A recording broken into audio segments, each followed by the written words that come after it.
I thought my life was perfect. I had a beautiful fiancée, Sarah, and a thriving business I'd built from the ground up with my cousin, Tom.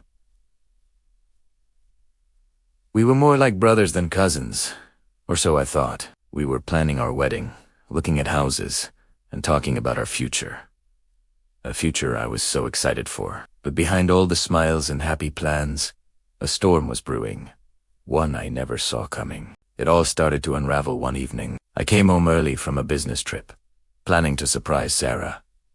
The lights were low, and I heard voices from the living room. I walked in, a smile on my face, ready to sweep her off her feet. But the smile froze when I saw them.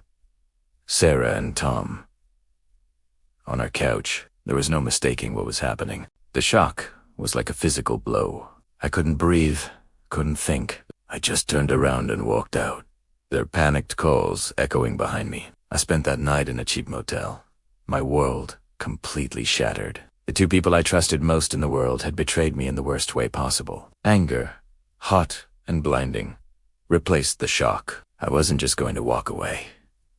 They had taken everything from me, and I was going to make sure they felt a fraction of my pain. The next morning, I went to our shared office, the business we built together. My name was on everything. The leases, the bank accounts, the client contracts. I was the majority partner. With a heavy heart but a clear mind, I started making calls. I called our clients, explained I was dissolving the partnership, and offered them a new contract with my solo venture, Audi Discount. They had always dealt with me directly, so most agreed without hesitation. I liquidated the company's assets, paid off all the debts, and legally dissolved the business. I cleared out my personal belongings and left the keys on the empty desk. I texted them both one final message. You wanted to be partners? You can start from scratch together. Goodbye.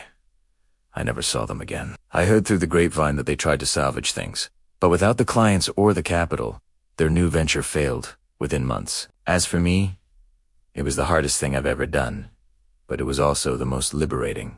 I moved to a new city, started a new company, and found a new life. Sometimes, the best revenge isn't loud and explosive. It's quietly taking back your power and building a better future, leaving the rubble of the past behind. Thanks for listening.